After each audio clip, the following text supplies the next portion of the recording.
avant de commencer, est-ce qu'on pourrait avoir une petite discussion sur l'article 16, dont Oui. on parle beaucoup en ce moment et que je vois arriver comme une grosse maison du côté de Macron. Hmm. Moi, je l'ai relu, je ne l'ai pas sous les yeux là, mais je l'ai lu. Et moi, je conclus que Macron peut, tu vas me dire ce que tu en penses, Hmm.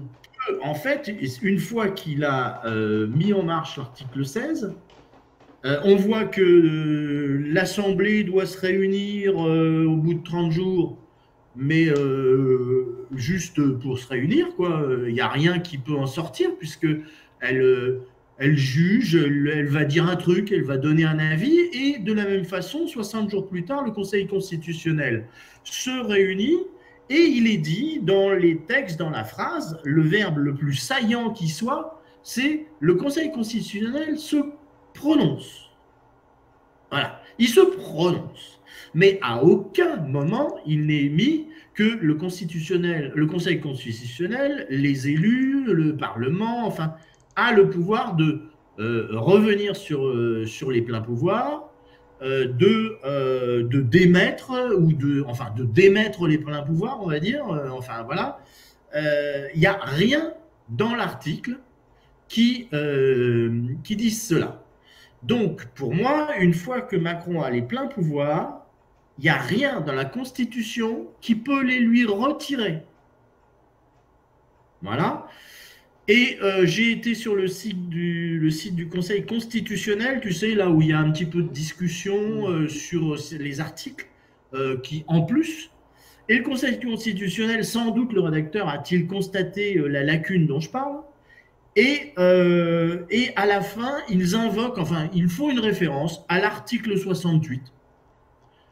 Parce que sans doute, on ne sait pas pourquoi d'ailleurs, à la fin de cette page du site de Conseil constitutionnel, tout d'un coup, ils parlent de l'article 68, comme s'ils avaient senti que vraiment il y avait un problème. Alors qu'est-ce que tu en penses, toi qui as une certaine sagacité de lecture en la matière? On peut parler de l'article 16, on a prévu d'en parler, Ouais. mais je pense que tu en parles en tant que pronostic. Non, non, mais Oui, même oui. bon, en dehors de ça, je parle à l'intérieur de l'article 16, une fois qu'on y est, qu'est-ce que tu penses de mon interrogation? Oui, mais Oui, on va en parler. Non, je ne veux pas me. Hors de, très très loin de mes soucis de vouloir botter en touche, me défiler. Non, mais bon. On va parler de l'article 16. Je pense qu'il faut le situer dans un contexte. Soit on parle de l'article, oui, soit on parle de l'article 16 de façon théorique, et ça, c'est ce qui est prévu de faire dans la suite de notre analyse critique de la Constitution de 58. Mais là, il me semble que tu en parles dans la mesure où c'est une situation putative. Parce que de toute façon, l'article 16, il a été très peu employé. oui, oui. Donc, il n'y a pas de jurisprudence. Il n'y a pas, quasiment pas de jurisprudence sur l'article 16.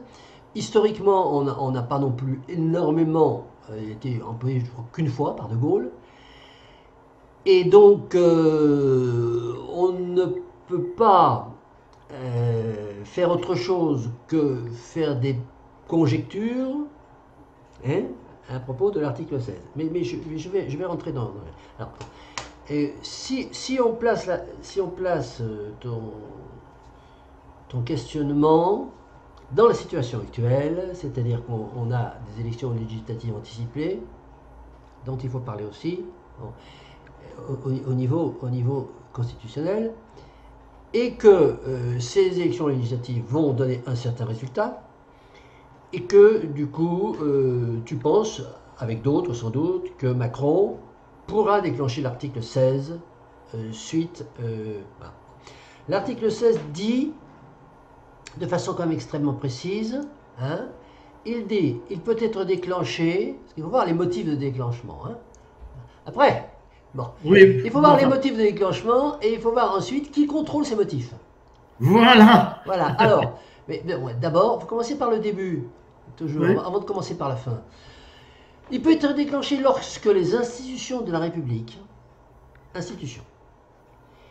L'indépendance de la nation, l'intégrité du territoire ou l'exécution de certains engagements internationaux sont menacés de manière grave et immédiate.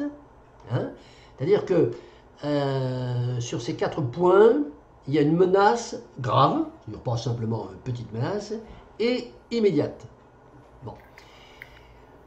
Et que, de plus, ça affecte le fonctionnement régulier des pouvoirs publics constitutionnels.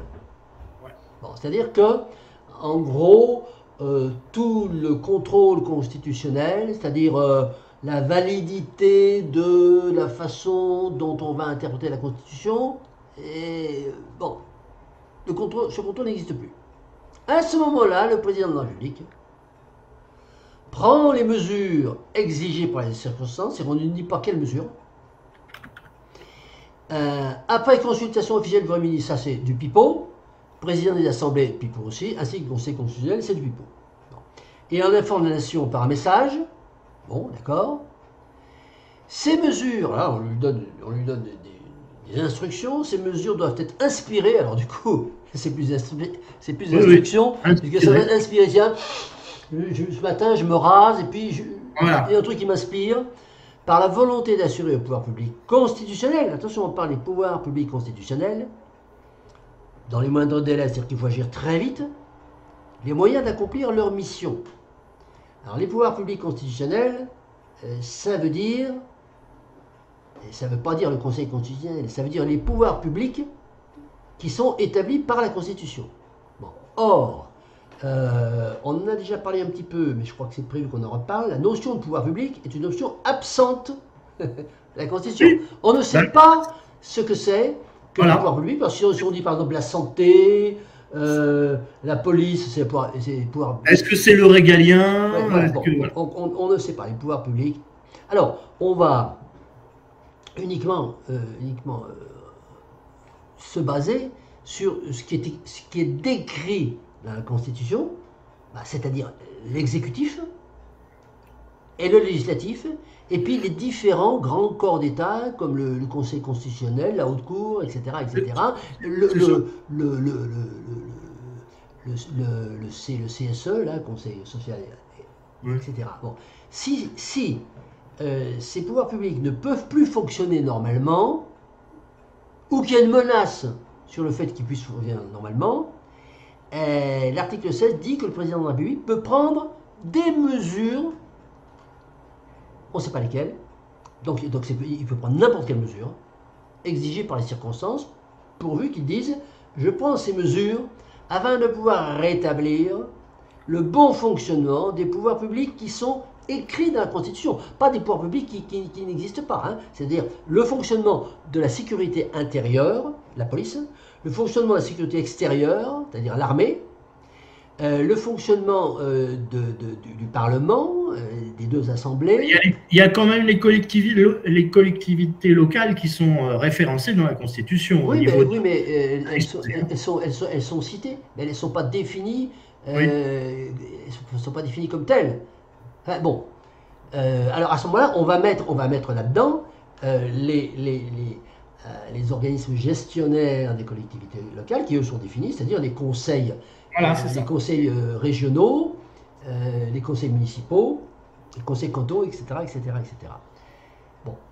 Le Parlement se réunit, l'Assemblée nationale peut être dissoute, ne peut pas être dissoute pendant les pouvoirs exceptionnels, donc on ne peut pas dissoudre l'Assemblée nationale, et après 30 jours, le Conseil constitutionnel peut être saisi par le président de l'Assemblée nationale ou par le président du Sénat ou 60 députés. Alors là, c'est le même article que l'article 61, c'est la saisine du Conseil constitutionnel par soit le président de l'AN, soit le président du Sénat, soit 60 députés ou sénateurs, afin d'examiner si, au bout de 30 jours, les conditions énoncées par le président de la République lorsqu'il a pris l'article 16 sont toujours réunies. C'est-à-dire, il dit, je prends les pleins pouvoirs parce qu'il y a, par exemple, l'Assemblée nationale qui ne fonctionne plus. Au bout de 30 jours, le Conseil constitutionnel, c'est les 9, les 9 personnes qui ont été choisies précisément par le président de la République pour 3, par l'Assemblée nationale, par le président de l'Assemblée nationale pour 3, par le président du Sénat pour 3, disent ah ben nous, à nous 9, on considère que ça y est, tout est rentré dans l'ordre, donc il faut que vous arrêtiez les pleins pouvoirs, soit on constate que non, c'est toujours pas rétabli, donc vous pouvez les garder. Il se prononce dans les mêmes conditions au terme de 60 jours d'exercice des pouvoirs exceptionnels et à tout moment au-delà de cette durée, c'est-à-dire au-delà de 60 jours, à tout moment, il peut revenir à la charge en disant mais non, faut arrêter. Bon. Rien n'est dit, par contre, sur le conflit entre le Conseil constitutionnel et le président de la République qui dirait non, je ne suis pas d'accord avec ce que vous me dites. Oui, oui. Bon, c'est-à-dire il se prononce, mais on ne dit pas, il n'est pas écrit dans l'article 16 qu'il a un pouvoir coercitif sur le PR pour l'obliger à arrêter l'exercice des pleins pouvoirs. Bon, on est, alors, je ne dirais pas dans l'arbitraire, mais dans le flou. Voilà. Le plus large possible. Et c'est grosso modo ce que j'allais développer lorsqu'on serait arrivé, à l'article 16. Maintenant, pour nous remettre dans un cas peut-être putatif, très honnêtement, je ne pense pas que, ou tout au moins tout de suite après l'élection, admettons, le Front National à la majorité absolue, le Rassemblement National, et je ne vois pas la matière, au risque d'une crise majeure. Bon, je ne vois pas la matière. Donc, je ne vois pas du tout Macron se lancer dans cette aventure qui en serait réellement une, de dire oh là là, le RN est majoritaire, je déclenche la Non, c'est pas ce que je pense. Je pense pas ça, mais je pense aux manifestations qu'il pourrait y avoir dans la rue. Oui. Et donc. Non, alors. Il y a beaucoup d'autres. Et puis les black blocs que Macron pourrait envoyer, comme il l'a fait avec les Gilets jaunes, etc. Alors, donc, c'est une. Moi, je pense que Macron peut effectivement trouver une raison à déclencher l'article 16 à un moment donné, quand il le voudra, dans les semaines qui viennent. Alors, si ça bouge dans la rue, il faut se référer aux événements d'Algérie. Si ça bouge dans la rue, il peut y avoir autant de manifestations, de black blocs, des affrontements avec la police, tant que les institutions ne sont pas menacées, on reste dans des affaires de police qui peuvent atteindre un paroxysme même au niveau juridique. C'est-à-dire que la police peut être mise en accusation, mais rien en tout cas qui pourrait justifier l'article 16 si ces manifestations ne visent pas, par exemple, à envahir l'Assemblée nationale, comme ça s'est fait une ou deux fois en 1793. Voilà, comme on a vu au Capitole, là, avec Trump, où effectivement... Enfin, c'était artificiel, ça. Oui, non, mais je veux dire par là que si c'est des manifestations d'affrontement, genre guerre civile, si les institutions ne sont pas menacées... Bon, alors, moi, je voudrais dire, là, on a relevé le flou en sortie de processus, c'est-à-dire qu'il se prononce, les instances dont on vient de parler, donc tu as bien relevé que le verbe prononcer ou l'action possible et le conflit entre la décision des uns et la décision de l'autre n'était pas illustré et il n'y avait pas de procédure. Mais ça, c'est le point de sortie. Le point d'entrée, je voudrais attirer ton attention sur le point d'entrée dans les pouvoirs. Je suis en train de chercher à réafficher. Voilà. Le point d'entrée, c'est que le président de la République prend les mesures exigées.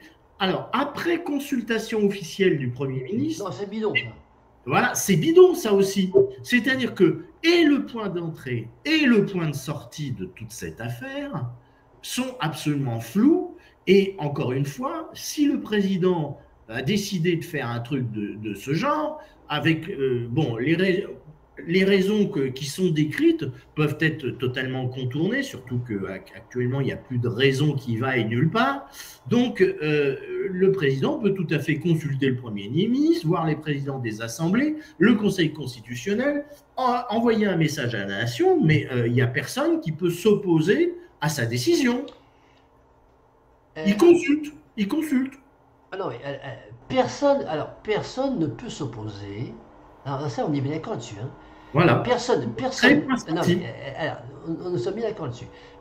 Personne ne peut s'opposer à la décision du président de la République de déclencher l'article 16. En tout cas, dans l'article 16, il n'est pas indiqué que quelque chose peut s'opposer à cette décision. Par contre, il est indiqué que le président doit donner des raisons. Bon. Il doit dire les institutions de la République sont menacées. Il doit dire c'est où. Ouais, l'indépendance de la nation est menacée.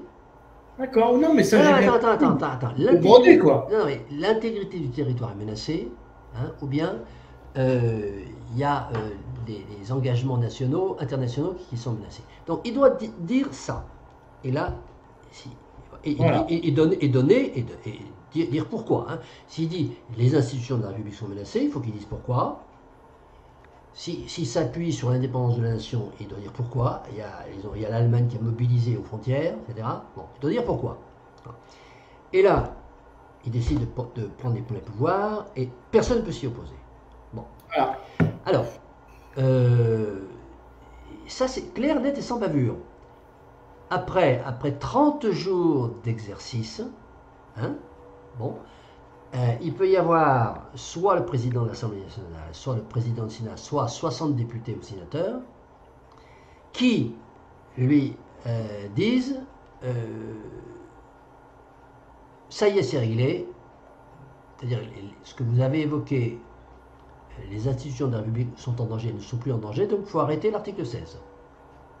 Oui, mais moi, tu as bien pointé. Et là, attends, j'ai pas fini. Et là, bon, si le président dit c'est pas vrai, rien n'est dit sur le conflit. Hein. Ce qui est dit, c'est il doit énoncer les raisons. Ce qui est dit, c'est au bout de 30 jours, il y a 3 types d'institutions, c'est-à-dire le président de l'Assemblée nationale, le président du Sénat ou 60 députés ou sénateurs, qui peuvent lui dire que ça y est, c'est réglé grâce aux mesures qu'il a prises, hein, et donc il faut qu'il arrête. Bon, jusque-là, tout est clair. Ce qui n'existe pas, et bon, on peut chercher, hein, ce qui se passe, c'est qu'est-ce qui se passe si le président soutient que non, c'est pas réglé. Il y a toujours une menace sur les institutions. Rien n'est dit. Voilà. Point final. Voilà. Et donc, autrement, comme il prend en charge, et ça c'est des commentaires de constitutionnalistes, le fait d'avoir les pleins pouvoirs, ça veut dire qu'il a le pouvoir exécutif et législatif. C'est ce qu'on entend sur les médias. C'est comme ça que sont traduits les pleins pouvoirs. Non. Alors, non, pas exactement ça. Non. D'abord, il n'y a pas le mot plein pouvoir. Hein. Il prend des mesures exigées par les circonstances. Tu as raison. Non, il n'y a pas c'est des raccourcis qui sont en fait qui dénaturent le sens. Hein. C'est même pas le sens, mais c'est ce qui est écrit. Il est écrit des motifs, ils ont répertoriés, je ne vais pas dire clair, répertoriés. Institution en danger, indépendance de la nation en danger, intégrité du territoire en danger et engagements internationaux menacés. Bon. Exposer des motifs. Et là, le président de la République prend tout seul les mesures exigées. On ne dit pas qu'il a le pouvoir exécutif, il a le pouvoir législatif, il a le pouvoir judiciaire, il a le pouvoir administratif, il a le pouvoir sur la télé. On ne dit pas ça, on dit qu'il prend des mesures.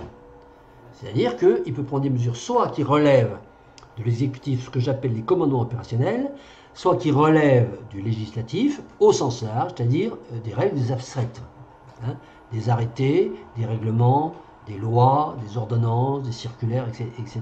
Il prend les mesures. Ou, voilà. Alors, les commandements opérationnels, c'est je mobilise 50 000 gendarmes pour mettre à tel endroit. Ça, c'est un commandement opérationnel. Une règle abstraite, c'est je décrète que à partir d'aujourd'hui, tous les hommes de race noire devront rester chez eux. Voilà. Bon, ça, c'est une loi. Bon. Il prend des mesures exigées par les circonstances. D'accord. Autrement, autre question, c'est l'article 68. Oui, c'est la destitution. Donc, c'est la destitution, donc, auquel se réfère en bas de page le Conseil constitutionnel lorsqu'il commente l'article 16. Ben, il dit quoi? Il dit, alors il faut que j'aille sur la. Attends une seconde, je remonte. Quel pouvoir donne l'article 16 à la Constitution? C'est sur le site de la du Conseil constitutionnel. Et donc, il y a une discussion, bon, le type de page que tu as certainement déjà vu lorsque tu vas consulter.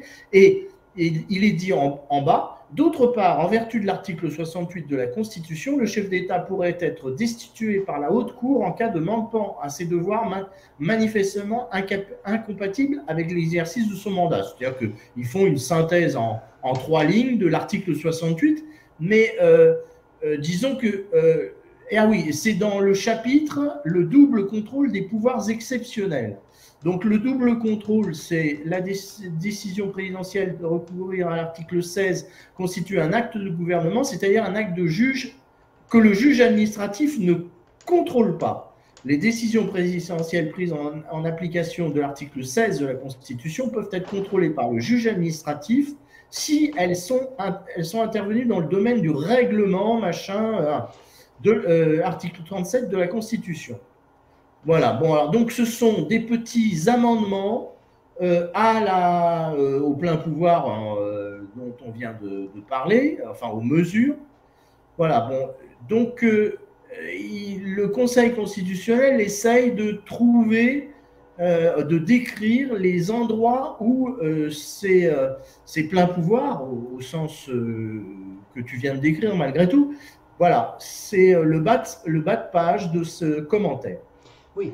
Alors et donc, juste une dernière chose, étant donné qu'il est dit par les médias, donc, mais pas d'une façon nette dans l'article 16, que le président a le pouvoir législatif, c'est-à-dire qu'en fait, les députés, il est dit que les députés se réunissent de plein droit, mais ont-ils le droit de légiférer? Oui.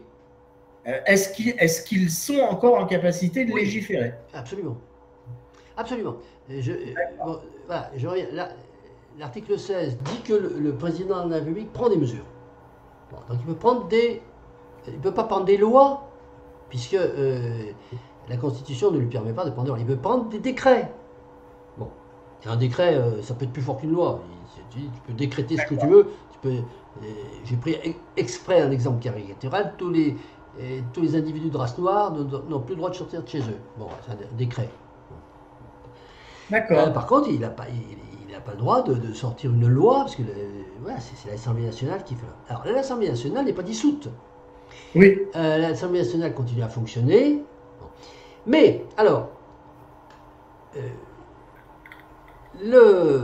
l'évocation de l'article 68 est extrêmement intéressante parce que j'ai dit tout à l'heure en conclusion de l'étude de l'article 16, c'est qu'il n'y a pas de sanction, enfin il n'y a pas d'arbitrage prévu si le président de la République et le Conseil constitutionnel ne sont pas d'accord. C'est vrai, il n'y a pas d'arbitrage prévu, mais il existe l'article 68. Alors qu'est-ce que c'est que l'article 68? L'article 68, c'est l'équivalent pour le président de la République spécifiquement des règles de responsabilité pénale des membres du gouvernement, qui lui est régi par l'article 62, bon, et qu'on a beaucoup étudié dans le cadre de reconstitution, et notamment dans le cadre de la proposition de Bayou de suppression de la CJR, la Cour de justice de la République. Ouais. La Cour de justice de la République, elle traite, en gros, on va résumer, de la révocation des ministres. Et quand le ministre a fait une connerie, que ce soit qu'il a tué la femme de son voisin ou il a pris de l'argent dans la caisse, enfin bref, la CJR le sanctionne. Bon. Mais, elle dit bien, CJR, je ne m'occupe pas du père. Le président de la République, lui, il a un article à lui, c'est 68. Et le 68, qu'est-ce qu'il dit? Eh bien, il dit une chose extrêmement claire. Il dit que le Parlement peut destituer le président de la République. Voilà. Le Parlement, c'est quoi? C'est l'Assemblée nationale plus le Sénat réunis ensemble, qui disent, alors, très clairement, là du coup, alors, c'est toujours pareil, c'est clair sans être précis, le président de la République peut être destitué en cas de manquement à ses devoirs, manifestement incompatible avec l'exercice de son mandat. Et là, le Parlement réuni en haute cour, alors bon, il se réunit, puis il dit voilà, je suis une haute cour. Bien, il se réunit en haute cour. Mais bon, ça c'est historiquement connu, ça fait 200 ans qu'ils le font, ça, le Parlement, se réunir en haute cour. Oui, oui. Bien. Et là, le Parlement peut dire, il peut dire ce qu'il veut, il suffit qu'il soit 2 tiers. Hein, c'est quoi? C'est 2 tiers? Oui, oui, c'est 2 tiers. Voilà, bon, après il dit ce qu'il veut. Il dit, bon, si tu as les 2 tiers qui disent que. Parce que. Autant les motifs de prendre l'article 16 sont flous, autant les motifs de révoquer le président de la République sont flous. Hein. Bon, il faut qu'il ait manqué à ses devoirs. Alors, manqué à ses devoirs, manqué à ses devoirs. Je décrète l'article 16 parce que je considère que les institutions sont en danger. Ils ne sont pas en danger du tout. Au bout de 30 jours, on lui dit que c'est pas en danger. Tout le monde écrit, les journalistes écrivent que c'est pas en danger. Tous les penseurs à Dubaï disent que c'est pas en danger, etc., etc. Reconstitution fait un mémoire en requête de 50 pages en se référant à la jurisprudence depuis Clovis et montre que bon, c'est pas en danger du tout. Et là, le Parlement constitué en haute cour vote aux 2 tiers la révocation du président de la République. C'est uniquement politique, c'est-à-dire que si il y a 2 tiers, s'il se trouve 2 tiers du Parlement qui a envie de révoquer le président de la République, elle peut le faire. Alors bon, manquement à ses devoirs. Elle ne peut pas le faire s'il n'a rien fait. Bon, mais attends, s'il prend l'article 16 et qu'il le conserve, d'abord, il prend l'article 16. Alors pendant 30 jours, ils ne peuvent rien faire. Là, c'est sûr, pendant 30 jours, personne ne peut rien faire. Au bout de 30 jours, bon, ben voilà. Ouais, mais enfin bon, il faut trouver 2 tiers. D'accord. Alors je me demande même, d'ailleurs, bon, l'histoire des 30 jours, c'est les 30 jours, on peut saisir le Conseil constitutionnel et autres. Mais, avec l'article 68, il me semble bien qu'à n'importe quel moment, c'est-à-dire éventuellement le lendemain de la prise de l'article 16, les députés et sénateurs peuvent s'élever contre le PR en disant nous ne sommes pas d'accord avec les arguments, vos arguments sont totalement infondés, et donc on vous destitue. Oui, oui. Il faut bien voir que le pouvoir de destitution conféré par l'article 68 au Parlement, il est énorme. Le problème, c'est que personne n'a suffisamment de cojones, pour le faire. C'est tout. Ouais. Pour l'instant, il n'y en a qu'un député qui a signé la proposition, Dixit Asselineau et même Philippot, je crois qu'ils en parlent parfois. Il y a un député qui a signé pour l'article 60. Mais ça depuis 50 ans, on le voit, ça. Bon, depuis 50 ans, il y a des mecs qui lisent l'article 68, et puis des députés qui prouvent, ils savent très bien que ça ne va pas suivre. Mais c'est de la gesticulation, c'est de la com. C'est un effet d'annonce, sans plus. D'accord. Bon, bah voilà, ok. Bon, je voulais avoir cette discussion avec toi parce que ça me turlupine. Et bon, j'écris des articles et donc je voulais savoir avoir ton avis à ce sujet. Parce que j'ai en tête un article qui s'appellerait l'article 16, le loup dans la bergerie. La bergerie étant évidemment la Constitution. Oui, alors effectivement, si tu parles de l'article 16, il faut parler aussi du 68.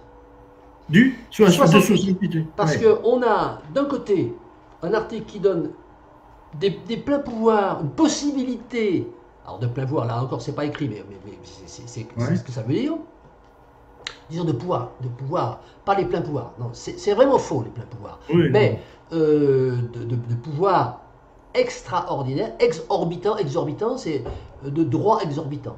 Voilà. Et puis on a d'un autre côté, c'est vrai, l'article 68 qui donne les mêmes pouvoirs exorbitants au Parlement.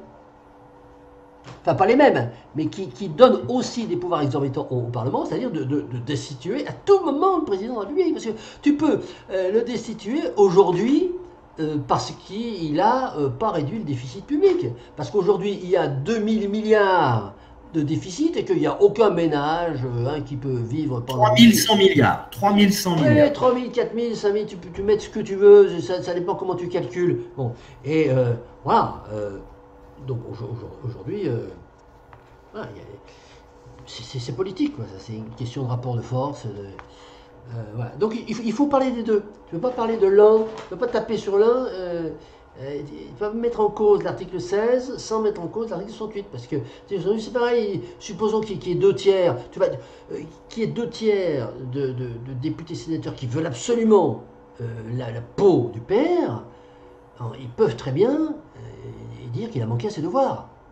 Oui, tout à fait. D'accord. Voilà.